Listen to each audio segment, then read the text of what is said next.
Stħarriġ li sar mill-Assoċjazzjoni tat-Turiżmu Fawdex juri li fl-ewwel 3 xhur ta' din is-sena il-maġġoranza tan-negozjanti Awċin marru ħażin fil-qasam tat-turiżmu. Huma biss 4.5% ta' dawk li wieġbu l-istħarriġ li qalu li marru tajjeb ħafna. Il-President tal-Kamra tal-Kummerċ Awċija, Joe Grech, jgħid li din hija l-istampa reali li teżisti f'Għawdex.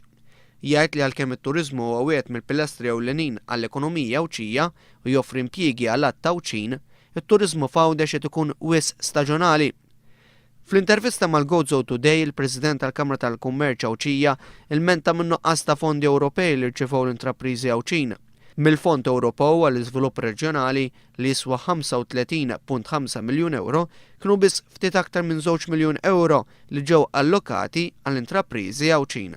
Fil-waqt li jirrikonoxxi l-bżonn li l-intraprendituri Awċin ikollhom aktar għerfien biex jieħdu l-opportunitajiet, Joe Grech saħaq li tkabbir ekonomiku f'Għawdex huwa possibbli biss kemm il-darba tiżdied l-aċċessibilità lejn Għawdex. Reċentament il-Kamra tal-Kummerċ Awċija nidiet proġett li għandu lan li joħloq impjiegi relatati mat-teknoloġija u l-informatika f'Għawdex. Joe Grech jgħid li dan għandu jkun proġett li jistimula l-ekonomija Awċija kemm il-darba jiġu mogħtija fondi mill-Gvern.